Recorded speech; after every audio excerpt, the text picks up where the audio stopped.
बावैसो सान सिगां बर'नि मोनसे निउस चेनेल बड'लेण्ड बुब्लिया जोंनि आगुनि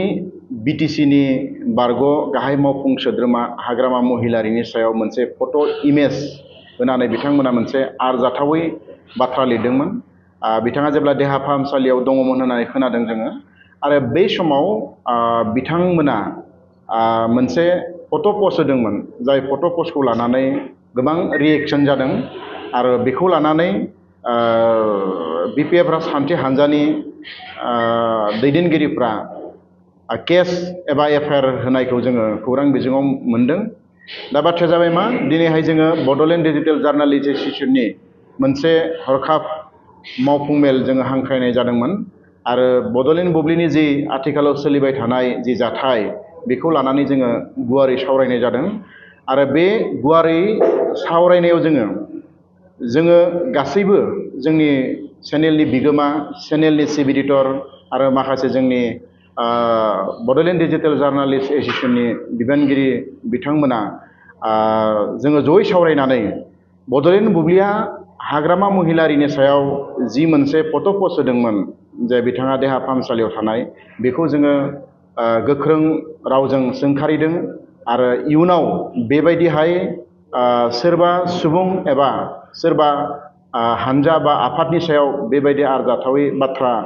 बुंनायनिफ्राय एबा निउस खालामनायनिफ्राय बिथांमोनखौ जोङो गोजानाव थानो होदों।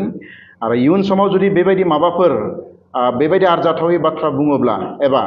बेबायदि आरजाथावै बाथ्रानि गेजेरजों जुदि माबा मोनसे रिएक्शन एबा जोंनियाव माबाफोर कमप्लेन फैयोब्ला बिथांमोननि सायाव जोङो गोख्रों राहा लानाय जागोन होननानै बुंदों। आरो दिनैनि मेलाव जोङो माने गासैबो जोङो सावरायलायनायनि गेजेरजों जोङो थांखि लादों आरो बिथांमोनखौ जोङो बे थांखिनि गेजेरजों बिथांमोननो थांखि दैथायहरदों आरो बिथांमोनजों जों सावरायनानै बिथांमोनखौ बुंदों जे खम समनि गेजेरावनो बे निउसखौ लानानै बिथांमोना निमाहा बिनांगौ आरो बिथांमोना प्रेस कनफारेन्सनि गेजेरजों माने हाग्रामा महिलारिनि सायाव जि फट' पस्ट होबाय बेखौ लानानै बिथांमोना निमाहा बिनांगौ होननानै दिनै जोङो जोंनि जे बड'लेण्ड डिजिटेल जार्नालिस्टनि मावफुं मेलाव जोङो बे बिथांखिखौ जोङो आजावदों आरो बिथांमोनजों सावरायदों। बेनि उनाव जोङो बेखौबो जोङो थांखि आजावदों जे जिहेतु बिथांमोना गोरोन्थि मावदों, नाथाय गोरोन्थिखौ जोङो निमाहा होनोबो रोंनांगोन आरो बिथांमोनखौ जोङो बुंदों जिहेतु, आरो बिथांमोना निमाहा बिखांनायनि उनाव एबा निमाहा बियोब्ला जों सानदों आरो जों सावरायलायनाय जादों जे बिथांमोननि सायाव जिथु केस होदों बे केसफोरखौ जाहाथे बिपिएफ हान्जानि दैदेनगिरि बिथांमोना गावनि बर' फिसा होनानै जाहाथे उइथड्र खालामो आरो बोखांनानै लायो आरो बिथांमोनखौ जाहाथे निउस बिजोङाव मोजाङै खामानि मावलांनो थाखाय बिथांमोनखौ थुलुंगा होयो। बेखौ जोङो जोंनि दिनैनि जे मेलनि गेजेरजों जों खावलायदों। मानोना जों बयबो मिथिगौ जे नेसनेल निउस चेनेलफ्रावबो बा एसामिस चेनेल बा गुबुन गुबुन रिजनेल चेनेलफ्रावबो जों नुदों बा पेपारफ्रावबो जों नुयो एफा एनै बेबायदि गोरोन्थिया जायो, नाथाय गोरोन्थिखौ बिथांमोना सुद्रायनानै होयो जे बेयो गोरोन्थि जादों, बेखौ बिथांमोना मावनाङा होननानै। दा बेनिखायनो गिदिर गिदिर चेनेलफोरा गोरोन्थि मावोब्लानो जे जोंबो गोरोन्थि मावनांगौ, जोंनिया गोरोन्थि जानांगौ बिदि नङा। दा बिथांमोना बुंनाय बायदिब्ला बिथांमोननि जे एडिटर, बे एडिटरा बेखौ एडिट खालामनायाव गोरोन्थि खालामदों होननानै बुंदों। मानोना सानसेयावनो 50-60टा निउस जेब्ला एडिटिं खालामनो गोनां जायो आरो बेखौ एडिटरफ्रा एखमबा एखमबा नायनायाव, खारन गंसे मबाइलावनो गासैबो निउसखौ माने एडिट खालामनायखौ नायनो गोनां जायो, बेवहाय एफा एनै हयथ' गोरोन्थिया थालांनो हागौ, बिथांमोना बे बाथ्राखौ बुंदों। दा बेनिखायनो जोङो नैबे समाव जोङो बिथांमोनखौ खावलायदों खम समनि गेजेरावनो, दिनै गाबोननि गेजेरावनो बिथांमोना राजुवा भाबै बिथांमोना प्रेस मिटनि गेजेरजों निमाहा बिनांगौ आरो निमाहा बिखांनायनि उनाव जों बुंदों जे बिपिएफ हान्जानि जाय बिथांमोननि सायाव जिथु केस होबाय बे केसखौ जाहाथे उइथड्र खालामना लायो। मानोना जों साफ्रोमबो बर' फिसा, जोंनि न'खरावबो बिपिएफ हान्जा दङ, जोंनि न'खरावबो गुबुन हान्जानि मानसि दङ, बिथांमोननि रिलेटिभ, जोंनि रिलेटिभआबो माने बिपिएफ हान्जायाव दङ बा इउपिपिएल हान्जायाव दङ। जों साफ्रोमबो बर' फिसा हिसाबै राजखान्थिखौ लानानै जोङो राजखान्थि गेले, नाथाय जोङो माखासे फिसा फिसा बाथ्राफोरखौ लानानै जोंनि गेजेराव जाहाथे एना एनि जाया आरो जोंबो बड'लेण्ड डिजिटेल जार्नालिस्ट एस'सिएशना जाहाथे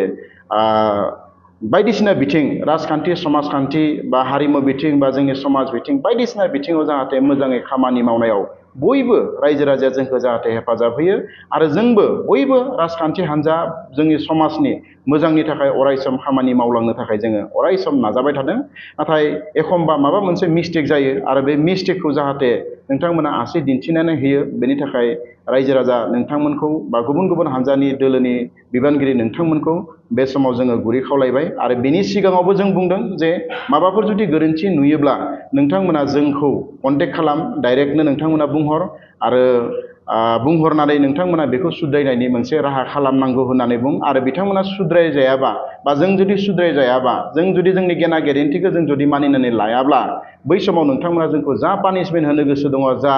एक्सन लानो गोसो दङ जा थांखि लानो गोसो दङ बे थांखिखौ नोंथांमोना लानो हागोन आरो बेनिखायनो नैबे समाव खावलायनो लुबैदों जाहाथे बिथांमोनखौ जोङो निमाहा बिनो होदों बिथांमोना इमिडियेट माने निमाहा बिनांगौ आरो नोंथांमोनाबो निमाहा बिखांनायनि उनाव जाहाथे केसखौ जाहाथे उइथड्र खालामो बेखौ खावलायबाय बेखौ खावलायनानैनो दिनैनि जि नैबे आंनि मावफुं मेलाव जि जोङो सिद्धान्त लादों थांखि लादों बेखौ नोंथांमोननो फोरमायबाय गोजोन्थों। এটা ভাল ঘোষণা বঙাইগাঁও মেডিটেক এলাইট হেল্থ ইনষ্টিটিউটৰ 2025 আৰু 26 বছৰৰ DMLT laboratory technician x-ray and imaging technician ECG technician pharmacy assistant dental hygienist emergency technician আৰু নাৰ্ছিং কেয়াৰ এছিষ্টেণ্ট কোৰ্চৰ নাম ভৰ্তি কৰাটো এতিয়া চলি আছে। নাম ভৰ্তি কৰাৰ বিষয়ৰ বাবে জানিবলৈ ব্যক্তিসকলে 9395558676 নম্বৰত যোগাযোগ কৰিব পাৰিব।